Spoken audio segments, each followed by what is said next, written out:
this dilemma of how do you communicate inside of uncertainty or unknowns is, I think, something that just takes a lot of thought and nuance.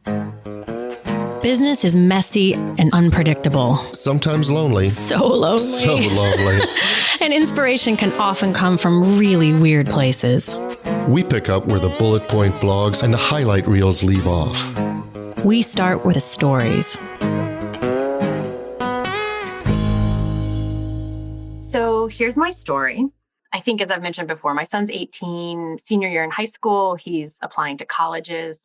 And I had some slight hesitation telling the story because I anytime I want to laugh about something, I'm always terrified that like the person involved will hear it and be hurt. Sure. They'll assume best intentions. I do think I have some ideas of what they were thinking and what the purpose of this was, but I just think it is hysterical. And so I want to share it. So we got this letter. It's actually early. Like we shouldn't really be hearing from colleges quite yet. Yeah. Soon, but not quite yet, because we didn't do like early decision. We're in the same boat. Whatever those things are. So we get this letter from one of the colleges, and on the outside of it, first of all, because it's just a individual little letter, and it says sometimes good things do come in the small envelopes or something like that. And we were like, oh, that's interesting. Sounds good news from a college you're applying to can only mean one thing. Right. Well, you would think so. You would think. I'm sure that's not the point of your story. And herein lies this sort of okay, about the letter. So we open it up and it says, hello from the college admissions office.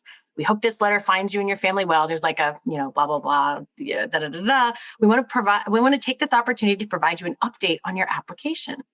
The admissions committee recently reviewed your applications, and we were very impressed with your accomplishments. We feel your talents, interests, and personal goals are a great match for us.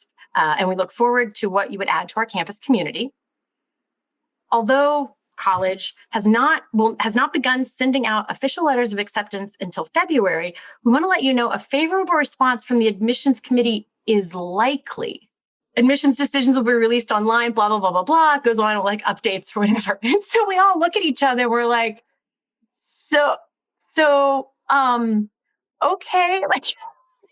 And we were joking. It's almost like, I'm not officially asking you to prom, but if you want to look for dresses, it wouldn't hurt. But then a few weeks later, be like, okay, so I met this girl and she's really great. And so never mind. It's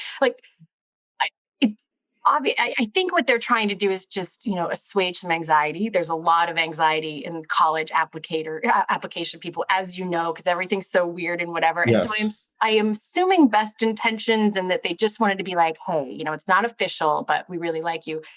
But there's the slight possibility they'd be like, well, we thought you were great, but we did get some better offers in the meantime. Yeah. No, and when you said that, I was just imagining talking to one of my employees and saying, I'm strongly considering giving you a raise. Right.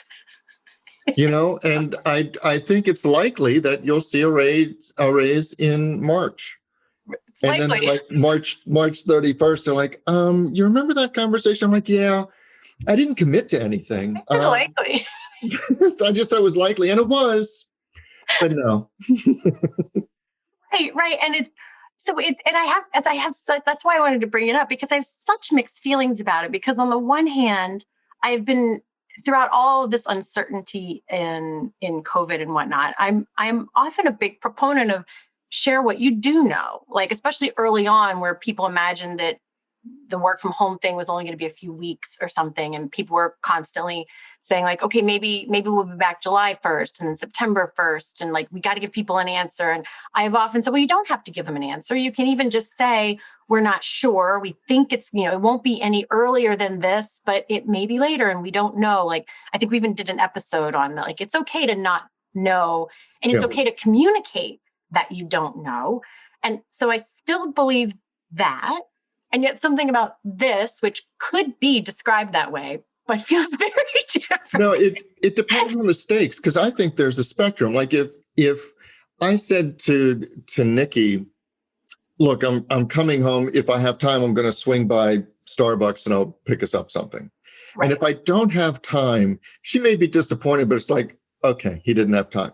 But if I said to the kids, I'm thinking we might go to Disney,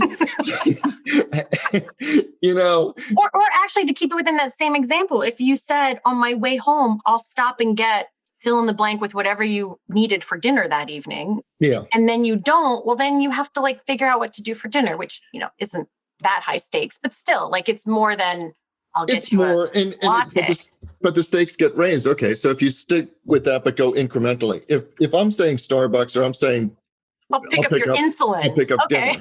Your insulin, right? I wasn't going quite there. I was going more like your favorite food. If I said to Alex, if I have time, I'll stop by somewhere and pick up snow crab legs. Mm-hmm. That's a lot different than just, hey, I'm going to pick up something so you don't have to order Domino's, whatever. Right. But insulin's in a whole different category. I'm not even sure. I think that's even beyond Disney. Well, no, but I was just saying like the higher stakes of, because that's what was so funny about it is like, I don't know what we're supposed to do with this information, because I was joking with this a number of people, and somebody's like, well, do you think they're like trying to prime? That's the other fascinating thing about it is where people have jumped to. Like, do you jump to assuming best intentions and trying to understand what they were trying to do? I had one friend who immediately said, oh, they're trying to pin you down so you say no to other colleges. And I was like, no, that's not how the process works. I don't think that's what they're trying to do. No, that's not.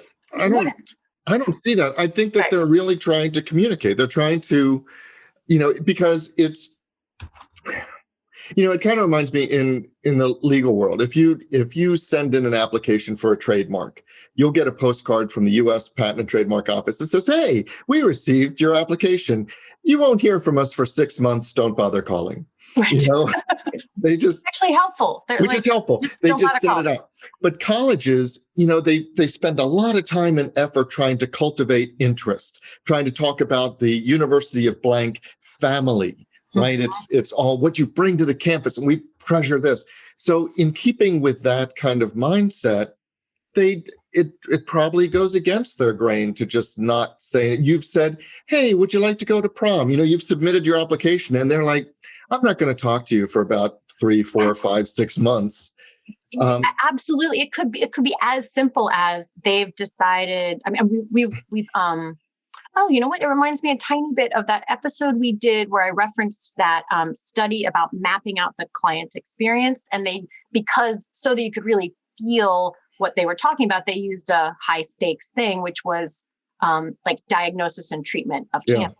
Where they said they mapped out this experience of like somebody gets a biopsy and then they have to wait for like X amount of weeks. So and that's a high anxiety time. So can we give them extra communication during that time that just at least lets them know we're here? And I remember you referencing discovery, like there's a lot of work going on, mm-hmm. but the client might not see or feel that. Correct. Yes. So it could just be as simple as somebody mapped it out and said, okay, this is a high anxiety time.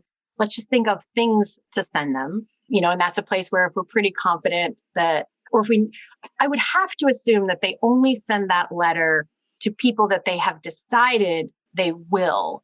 I hope they don't send that to anyone who's a maybe, and that there's never somebody who got that letter that then gets a rejection. I think no, but I don't think that's realistic. I think that if they've decided on their group of definites, then they would have sent congratulations on your admission.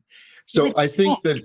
Yeah, I think so. I think that now maybe they reached a point where they're like, okay, we already cut loose the definite no's. So maybe you made the short list, or you've gotten a call back, if it was acting or something, you've gotten a call back or something like that. And if that's the case, then I think that would be a perfectly fine communication to say, look, we got a lot of qualified applicants. We've had to let a number of people know that they won't be considered. You're not a definite no is basically what it's saying. Yeah, you're getting this letter because we're still strongly considering your application. Yeah. And, which is fine, but not I would have preferred they use that, like something like that, because a good to is likely. That does set this like It level of does. hope that then is an expectation that feels right for disappointment. Now, this isn't the school that he is just like gaga about. So I feel slightly less like emotionally connected to how this all pans out for this one. It's a very interesting school. I actually don't know a lot about it. It's not one of the ones I added to the list. Or actually, I didn't have any to the list. I don't know why I said it that way, because I don't know that much about colleges. That's a whole other conversation.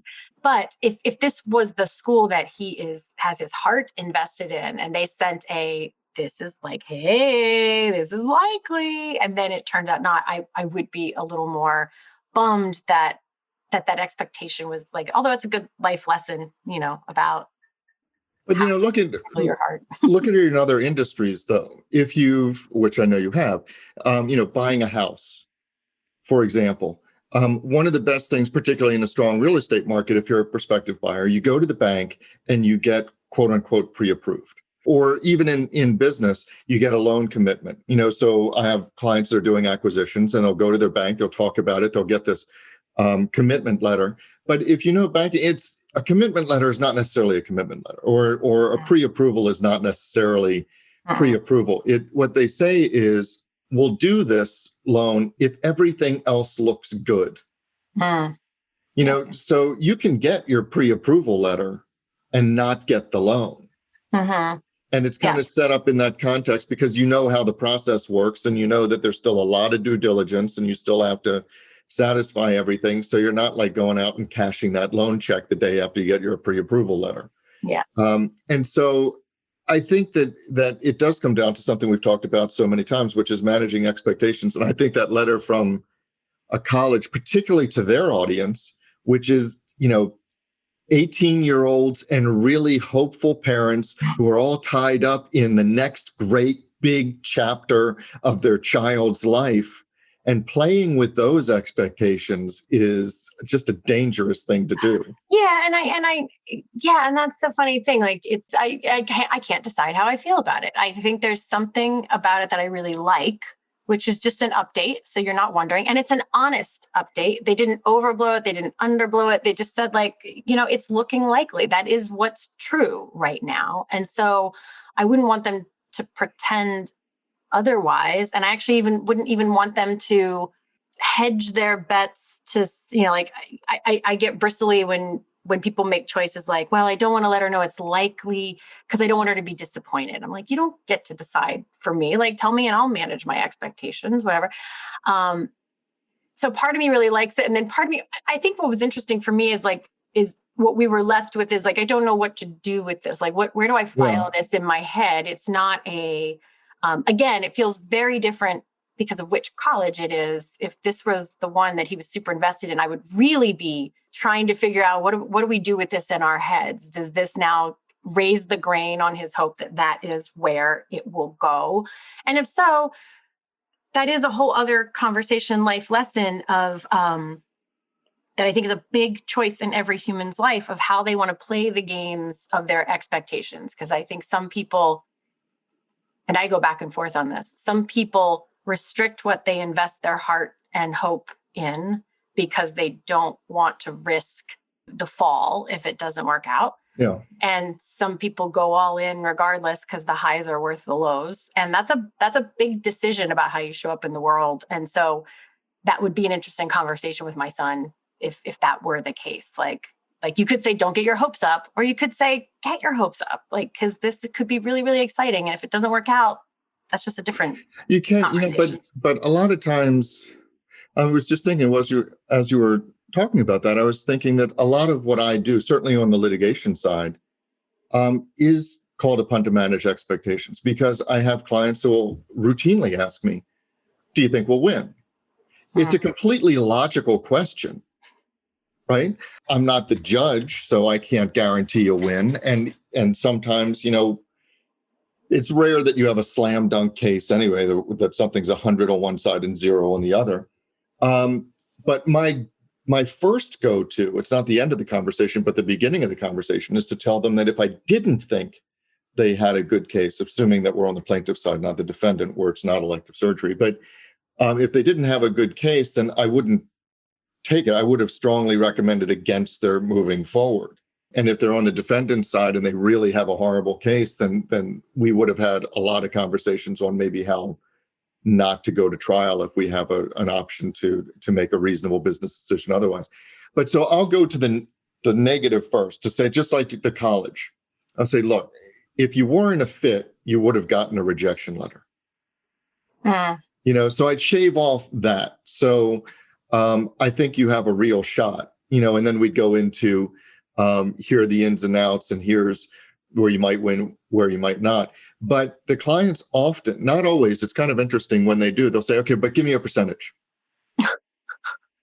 Do you think it's like 51% likely that we'll win? Do you think it's 98% likely that we win? Or what do you think it is?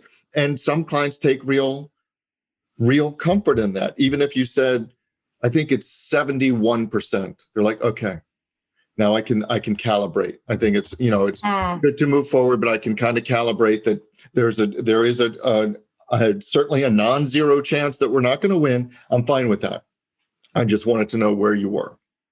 Yeah, no, I get that. And even if your number is arbitrary, or if it feels arbitrary, as you're picking an arbitrary number, there's a huge difference between picking a 90 or a 70 or a 40. Yeah. That it does give someone some range of, like, what that letter did not say is, we'd be shocked if you're not accepted. That really sets it at like a 97 versus. No, but how would you have liked it if that letter said 86% of the people who get this letter get admitted to the university?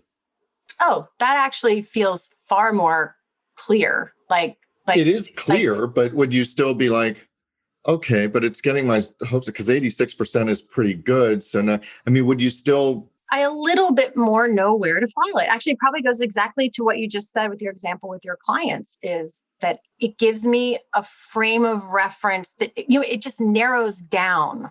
It eliminates some of the things. So it takes, I like talking about in percentages, actually, because that really quantifies it. It takes 100 things and it at least narrows it down to 60 things, maybe 40 things. To me, it reminds me of those graphs where there's like the graph and then there's the margin of error, like the shaded gray bit around it.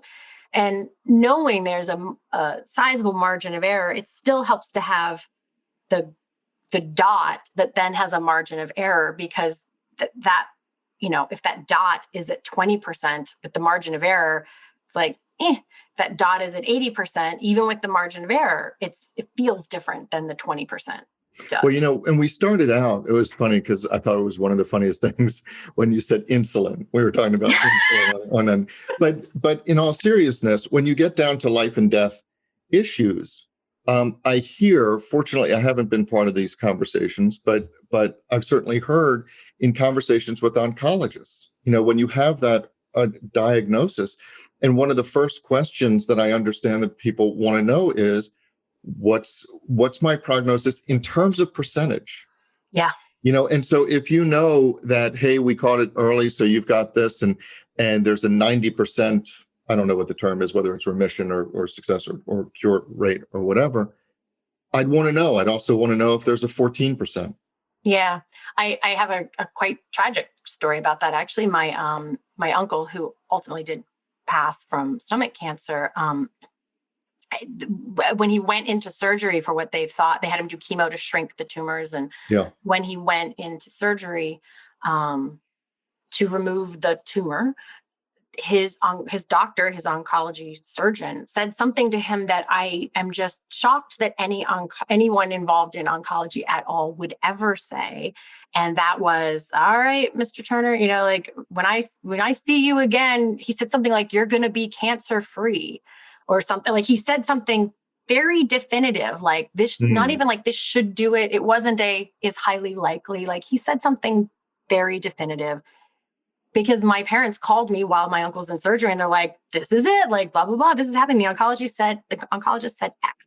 Well, once they opened him up, they realized what they could not see with any of the scans that they had done, where in addition to the tumor, he had what was like just like speckled bits, like all over his, like it was just everywhere. And it's basically like freckles, as they described it. And that's inoperable. And that would have been hard enough news as it was. But the fact that my parents and like that. And well, I guess my uncle was unconscious the whole time. So he didn't have that period of hours where it set this expectation that should not have been set. There's enough of a margin of error there that's an expectation you do not set in that kind of.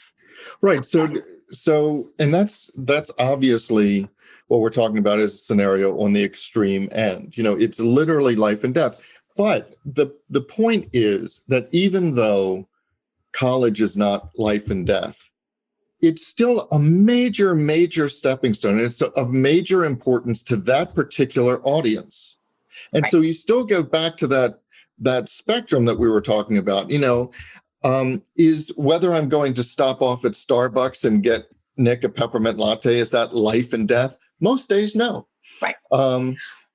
But as you get farther, there are certain things. Are you going to get that raise? Are you going to get that promotion? Are we going to open up the new department? All of those things, that's pretty important to a small audience. Well, and I'll tell you where I saw this a lot in the past year was conversations I had with clients and colleagues about how they communicated what they knew and didn't know in terms of things like furloughs and whatnot as they were trying to make it through all this. And on the one hand, you certainly don't want to, you can't with complete confidence, or many of my clients couldn't with complete confidence say, no one will be furloughed or there won't be any reduction in pay, like we're all taking a 20% pay cut or whatever. They're like, they couldn't say that because it might not be true and that would risk a lot. But they also didn't want to say nothing because they were cognizant of the fact of how anxious people were, knowing that had to be something out there. And they were worried that people might start jumping ship if they were worried that might be the case.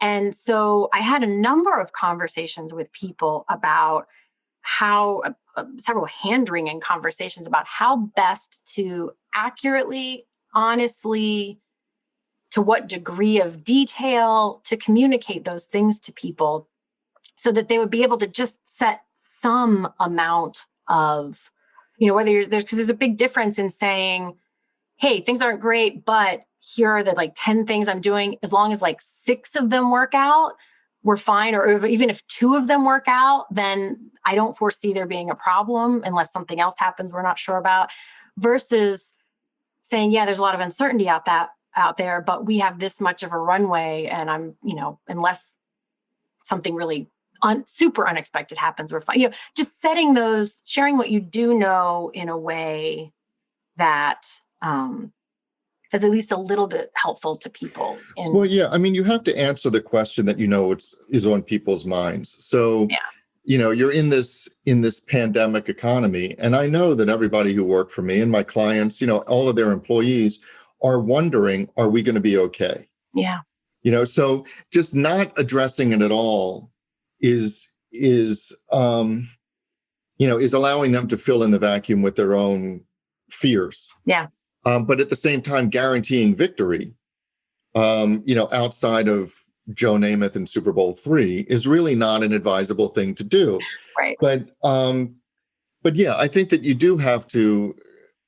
certainly do have to address it in some way. But just like if I said, hey, I am really worried. I'm not going to lie to you. I am really worried about it, and we're doing the best we can. So we're just going to have to try. But these are the things we're trying. Now, that might be 100% transparent and honest.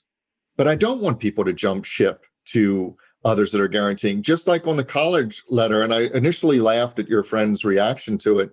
But, the college letter might be, hey, you know what? Our admissions department isn't ready to send out the formal acceptances yet. And we don't want some of our prized applicants to say, well, we haven't heard from us, so I'm going to go accept another offer.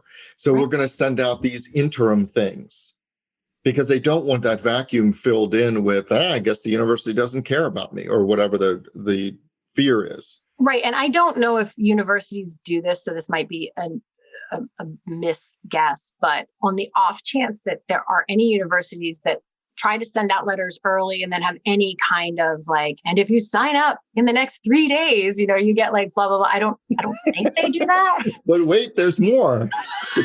You can get a master's for half off. Right. I mean, I know I'm kind of laughing at myself on that, but on the off chance anybody, there are universities who pull something like that, then it's all the more reason you would want to have some kind of like, hey, don't just assume that because our letter might come 3 days later that that happens. But it's also, I'm wondering, now we're getting to, I think, probably too deep into the university thing, but I am wondering whether that's part of their process throughout the past decade, or whether, because as I've heard, that was one of my questions. COVID, yeah, a lot of universities are struggling.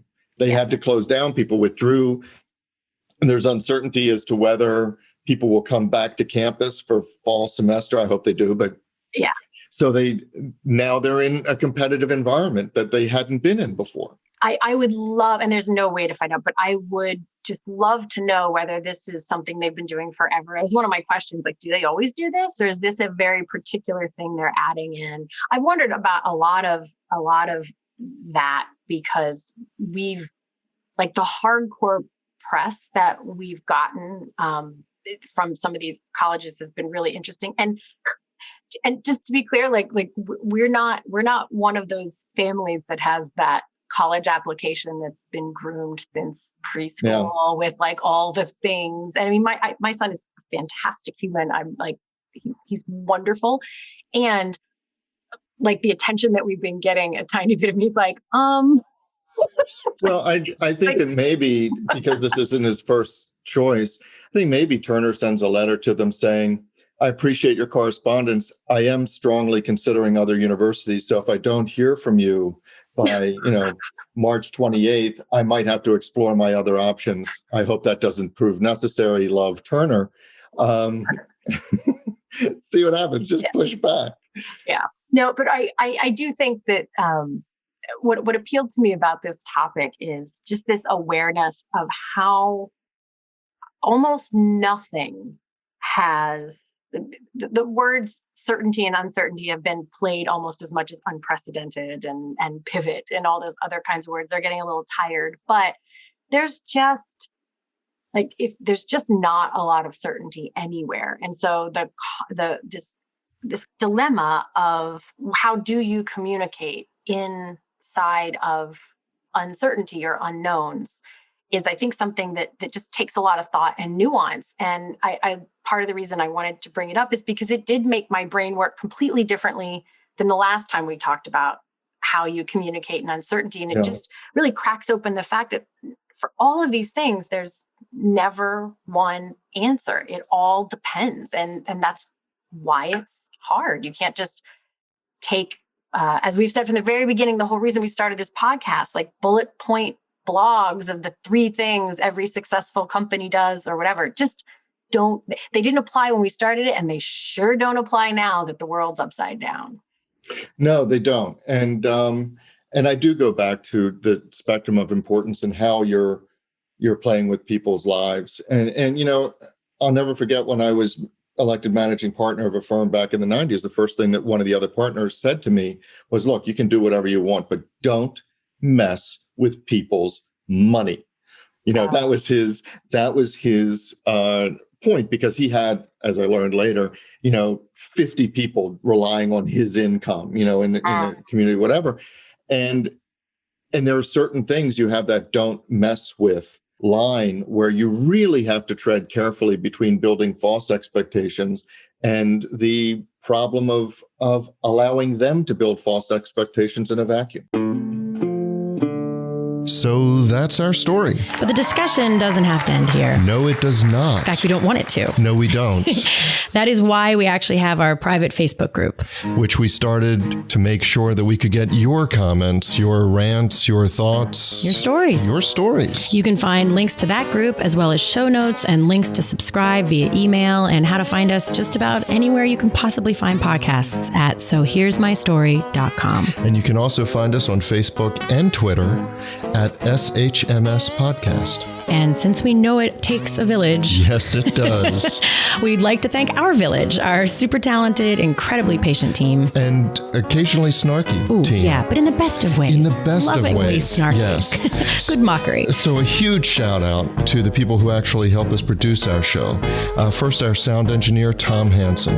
Thanks to Christy Schmier for our brilliant show notes and all the other fantastic writing she does for us. And to Taylor Mathauer for doing just a little bit of everything. Including wrangling us. Which is no small feat. No, it's not. This is Jody Hume. And I'm Elliot Wagenheim. And you've been listening to So Here's My Story.